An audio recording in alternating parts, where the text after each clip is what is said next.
You are lying face down in triple canopy jungle, and you cannot move. 50 meters below your position, 200 North Vietnamese soldiers are cooking breakfast. You can smell the rice. You can hear them talking. One of them laughs. None of them know you exist. There are 6 of you. 6 Marine Force Recon, faces painted black and green, watching 200 enemy soldiers from close enough to count the buttons on their uniforms. You have been in this jungle for 3 days. You have not spoken above a whisper in 72 hours. You ate cold rations in the dark and slept in shifts on bare ground. Now you pick up the radio handset. You call in the coordinates. You whisper correction. The sky tears open. 200 men who did not know you were there stop existing in a matter of minutes. You get up. You walk out. You do this again on the next patrol. 6 men.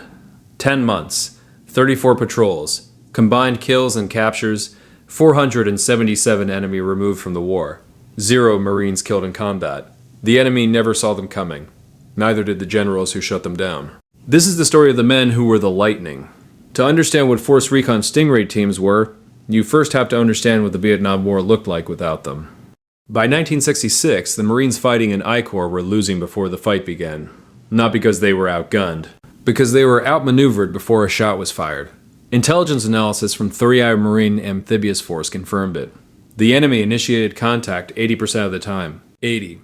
That means 4 out of 5 firefights started with the NVA choosing the ground, the moment, the angle of attack, and the number of men. Standard rifle companies walked into ambushes set by an enemy that had been watching them approach for hours. The kill ratio told you everything. For every Marine killed in conventional infantry operations in 1967, American forces killed roughly 7.5 enemy soldiers. 7.5 to 1 sounds respectable until you realize the Marines needed 200 men in a logistics train the size of a small town to generate that number. And the enemy kept coming. The standard Marine Rifle Company was, in the enemy's jungle, exactly what the NVA wanted it to be. Loud, visible, predictable, and strung out along trails that had been washed for weeks.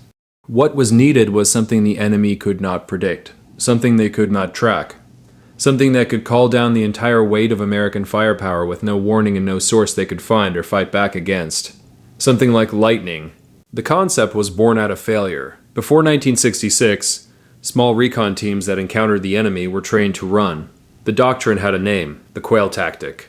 Contact with a superior force meant scatter, disperse, evade, rendezvous later. In the triple canopy jungle of the DMZ, the NVA had trackers who could follow dispersed men through terrain that swallowed footprints. Teams that scattered died in pieces. The doctrine that was supposed to save them was killing them.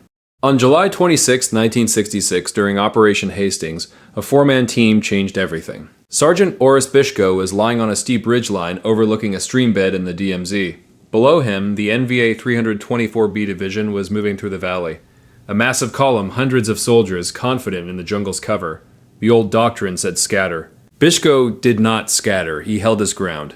He held his men in place, he picked up the radio and began whispering corrections to India Battery, 12th Marines, several miles away. For 40 minutes he walked artillery onto the column. Spotting round, correction. Fire for effect.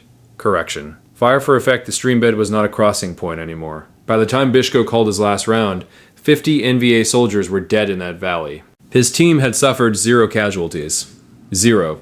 The quail tactic died in that streambed.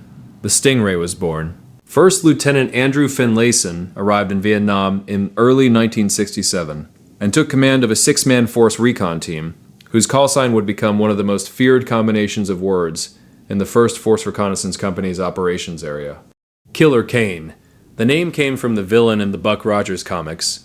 It stuck. It was right. Finlayson's team operated in the most dangerous real estate in I Corps. Antenna Valley, Happy Valley, the Quai Son Mountains, zones where 2 NVA regiments moved, rested, staged, and believed they were safe. They believed that because the jungle was so thick that conventional American units could not operate in it without announcing themselves from a mile out.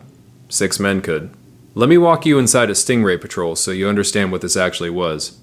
The insertion came by helicopter, a CH-46 Sea Knight, hovering at treetop level, dropping the team on a rope into the canopy below. The helicopter did not land. It dropped them and left, then performed identical dummy insertions at 3 or 4 other clearings to confuse any NVA watchers. The moment boots hit the ground, the team froze, a full 360-degree perimeter, faces down in the undergrowth, listening for 30 to 60 minutes, not moving, not speaking, not breathing loudly. If anyone had seen the insertion, this was when they would find out. If nobody came, they moved. The team carried everything on their backs. 2 radios, 20 grenades, 1,200 rounds of ammunition per man, 20 canteens, 72 hours of cold rations, no cooking fires, no lights, no talking. Communication inside the patrol happened in hand signals and touch. At night, they slept in harbor sites, rotating watch, 1 man awake at all times. They sometimes set their harbor site at dusk and then silently relocated in the dark, leaving an empty camp behind. On multiple occasions, lying in their real position in the darkness, Killer Kane's Marines watched NVA tracker units sweep the abandoned site they had just left. They hunted by smell, wood smoke from cooking fires, the particular scent of unwashed uniforms and gun oil that drifted up through the canopy at dawn, freshly broken foliage, footprints in mud that were still wet at the edges, an enemy soldier who thought he was alone in a jungle 20 miles from the nearest American position had no idea he was already being stalked. When Finlayson found his target, here's what happened. He radioed the Fire Direction Center, encrypted coordinates, size of the enemy force, position, and disposition. Then he called the first round, white phosphorus, to mark. The round came in. He whispered the correction, drop 50, right 100. Second round, closer. Now fire for effect. The artillery came down on the position, and Finlayson watched from the tree line as the camp ceased to exist. If the strike drove survivors into the open, he adjusted fire onto them. If the enemy tried to move along a trail, he walked the rounds with them. In 1967, Cobras were not yet available to his team. They ran with UH-1E Huey gunships as air support when needed. The principle was the same, regardless of the weapons platform. Killer Kane found the enemy, fixed them, and then brought everything America had onto their heads, from a position the enemy could never locate. The most consequential patrol of the 10-month deployment happened on July 21st, 1967, in the Shau Valley, which the Marines called Happy Valley. The name was a joke. Nothing that lived in that valley stayed happy for long. Finlayson's team heard voices in a ravine. They set a linear ambush. 4 men, Finlayson himself, his point man, a backup rifleman, and a machine gunner. They initiated with M79 grenades, CS gas and fragmentation grenades. 10 minutes of close quarters automatic weapons fire. When the smoke cleared, they swept the position. What they found was not just dead soldiers. They found 850 pounds of rice, heavy weapons, medical supplies, and a dispatch case containing 40 pounds of classified documents, codes, diaries, unit rosters, the complete operational security of the Viet Cong 402nd Sapper Battalion. Finlayson's team had not just killed soldiers that day. They had gutted the enemy's ability to operate in the Da Nang sector, exposing base camp locations, personnel, and communications to Marine intelligence. By the time Killer Kane's deployment ended, the tally was this: 181 confirmed kills by artillery and airstrikes, 254 probable kills by artillery and airstrikes, 42 confirmed kills by small arms, 9 enemy prisoners, a total of 477 enemy killed or captured, 1 Marine lost. And here is where the story turns strange, because the one casualty Killer Kane suffered was not a bullet, it was not a booby trap, it was not the enemy at all. It was a lightning strike. During a stormy extraction in May 1967 in the Quail Mountains, the team was on the rope ladder beneath the CH-46, fighting their way out through a monsoon. The sky opened. A bolt came straight down. An unnamed Marine, suspended beneath the helicopter in the rain and the dark, was struck and killed by lightning. The NVA could not kill them. The jungle could not kill them. The weather killed one of them. That is the most absurd and terrible sentence in this story, and I want you to sit with it. 34 patrols into terrain where enemy battalions moved freely. 6 men, going in again and again. And the one time someone died, it was because God aimed badly. The program did not stop with Killer Kane. It grew. In late 1969, Major Alex Lee assumed command of the 3rd Force Reconnaissance Company, and Lieutenant General Herman Nickerson Jr. did something that had never been done before with a unit this small. He pulled it out of 3rd Marine Division's direct control and placed it under 3I MAF headquarters, the entire theater. Lee's men were no longer attached to a division. They were the strategic eyes of the whole Northern War. At its peak, Lee ran 40 simultaneous teams in the field. 40. Spread across the most contested terrain in I Corps, calling fire, running bomb damage assessments after B-52 arc light strikes, rescuing downed airmen from behind enemy lines, hitting supply convoys on routes the NVA believed were invisible. When one of Lee's teams found itself pinned down, the response was not retreat. On February 5, 1970, in the Shau Valley, a 6-man team commanded by Corporal Sexton came under attack by 50 enemy soldiers. 3 Marines died in the opening minutes. 2 more were wounded. Sexton was effectively alone, the last man standing. Bleeding, he stripped the ammunition from his dead teammates, loaded his magazines with blood-wet hands, and spent hours directing helicopter gunships and fixed-wing airstrikes onto the enemy position, adjusting fire from a position in the middle of the fight, keeping the pressure on until the assault collapsed. He received the Navy Cross. The men Lee commanded routinely did things that should have been impossible at their size. 6 men generating more damage than rifle companies of 200. 4-man teams calling in B-52 strikes and doing the bomb damage assessment afterward, walking into the craters to count the dead. And then there is this number. Official Marine records credited Stingray operations with more than 3,800 enemy killed in 1968 alone.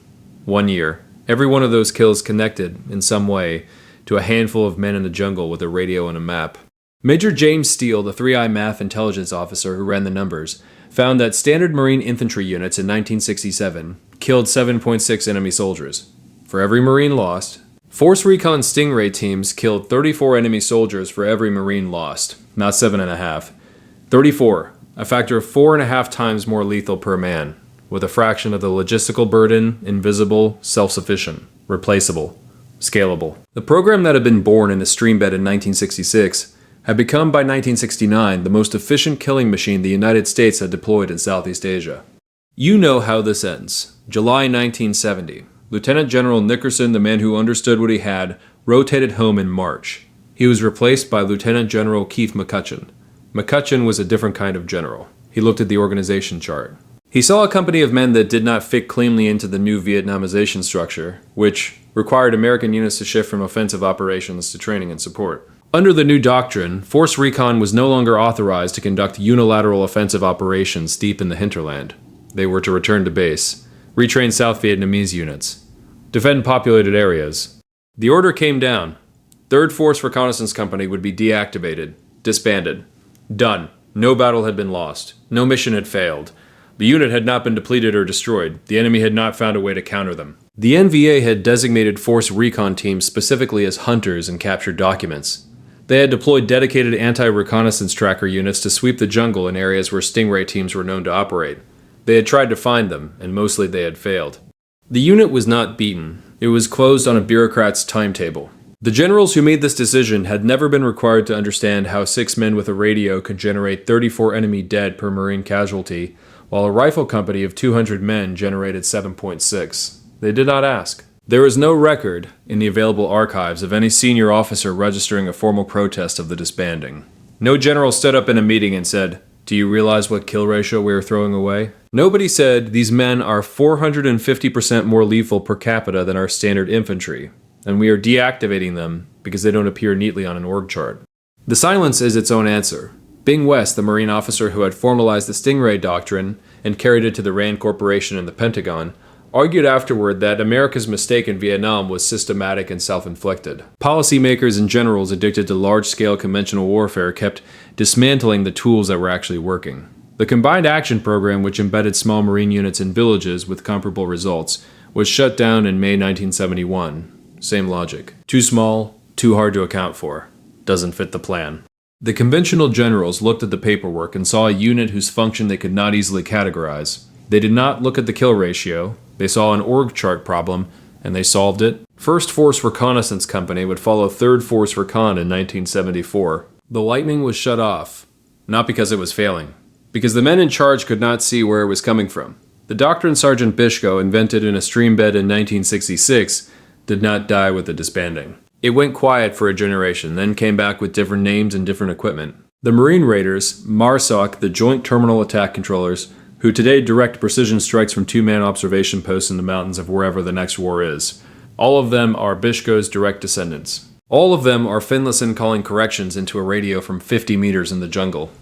The institutional knowledge that the United States military spent the better part of a decade learning in Vietnam, paid for in lives, compressed into a kill ratio that should have been studied in every war college in the country. That knowledge was boxed up, filed away, and largely ignored for 20 years. Force Recon Stingray teams were not a historical curiosity. They were a proof of concept. They proved that, in the kind of war Vietnam actually was, a war without front lines, fought in terrain where large units were slow and loud and dead, the most lethal thing you could field was not a battalion. It was 6 men who were invisible. A standard Marine rifle company of 200 men, with its supporting elements, its supply chain, its communication overhead, its logistics tail, required the resources of a small army to put into the field and generate a kill ratio of 7.5 to 1.